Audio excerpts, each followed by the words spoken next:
Alright, we've got our amazing reference pod all set and ready to go. Now we can get started with setting up our painter file. Nothing changes massively at the start.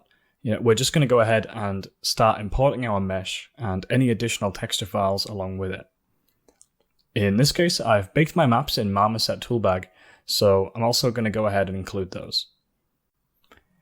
If you're baking your maps in Painter, then you'll probably want to go ahead and do that, just so you've got all of your maps handy.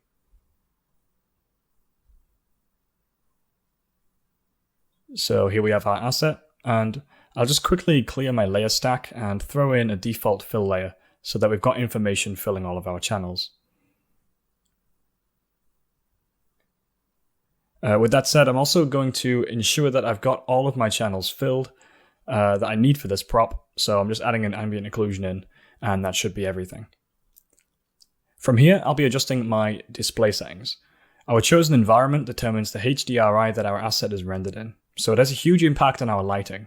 My personal preference for this is Tomoko Studio, as it strikes a good balance between a nice key light that gives us contrast and really neutral tones so we can judge our colors properly without interference. I tend not to change too many of the environment-related sliders, and field of view is typically good as is. We can always flip to orthographic view if we need something tighter.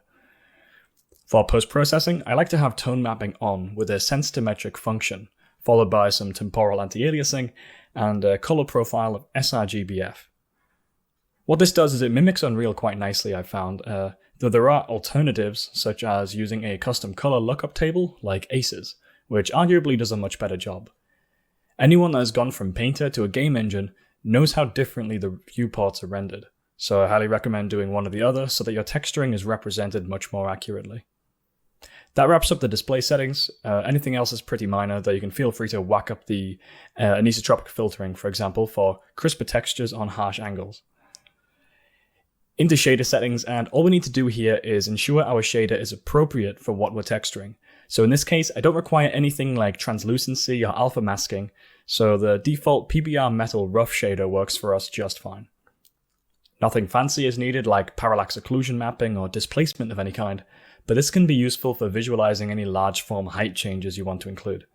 It really depends on what you're looking for, and how you're aiming to present your prop as well, so this is totally at your own discretion.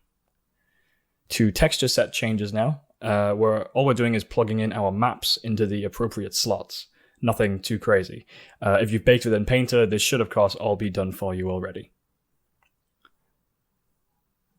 So let's say you've got some issues with your normal map that need to be addressed.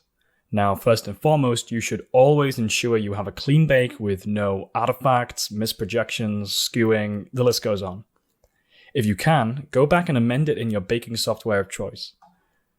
Sometimes though, you need a quick tweak, or perhaps you're in production and you're strapped for time. Knowing how to manipulate your normal map in Painter can be helpful, so I'll cover that quickly while we're here. In this case, my normal is inverted, so we need to flip the Y channel to amend that. We can actually go back to texture set settings and switch our normal mixing to replace. What this does is it forces us to include all normal information in our layer stack. So we'll add a fill, name it baked normal, and right from the start we'll try and stay organized, so in my case normal edits are color coded purple. We'll solo our normal channel and throw in our baked normal map.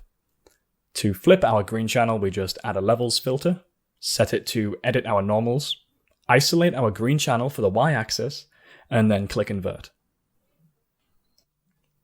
For fixes, I tend to mask in a blurred version that gives us the base shapes without any of the often contrasting tertiary issues.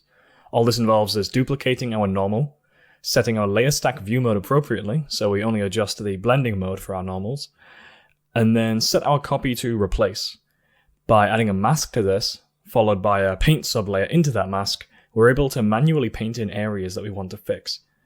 All that's left to do is apply a subtle blur filter to our copied normal fill layer, and we can paint in our mask if anything comes up later down the line. There's just a few more things I like to include when setting up a fresh Substance Painter scene. One of those things is a curvature overlay, which just involves taking our baked curvature map, plugging it into a base color fill layer, and then overlaying it at the top of our stack. Don't forget to set the layer stack view mode back to base color. And a curvature overlay is especially effective when you're working on something organic or something with sculpted detail, as all we're really doing is highlighting and emphasizing it. We don't want this too strong, so usually 30 to 40% opacity is a good starting amount. I'll adjust this as a texture if I feel like it's affecting my albedo too much. Also, everything at the top of my layer stack that influences my overall texture, I set to red, just to keep the color coding consistent. If you're not familiar with pass-through, it's another element of Painter that I hold in high regard and use pretty frequently. It's a blending mode option that inherits all data below it in the layer stack within the chosen view mode. A practical example of this is here, where I'm adding a layer, which can be a fill or standard layer since we're just applying a filter. I'm setting my blending mode to pass through, then applying a sharpen filter, which is essentially the same as applying it to my entire final base color result since we're at the top of our layer stack and passing through. Add the sharpen filter and lower the strength to prevent your eyes from bleeding. It's very easy to go overboard with sharpen, so once again around 30% is enough, and we can always adjust this later. So we essentially have everything sorted now. One extra step I like to take is to establish my export settings. We may have matched our viewport closely to Unreal, but there's no better way of look development than to actually check your textures in their intended render environment. We'll be doing a lot of exporting and checking, so getting this set up and out of the way is recommended. Looking at our export settings here, I've got my own export configuration that I'm comfortable with. Of course, this will depend on where you're exporting your asset to. In my case, I have my albedo, normal, emissive, which we're not using in this case. Then I have my ambient occlusion, roughness, and metallic, all channel packed.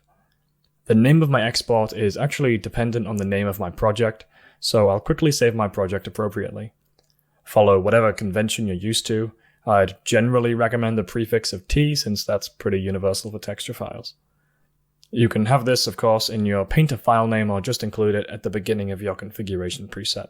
Either works. Anyway, you can see that our textures are now named properly. I've chosen my export location and my resolution, so we can go ahead and export those out. I'll personally be rendering my asset in Marmoset Toolbag 3, so you can see I'm just taking my drill and textures and getting a super basic setup going.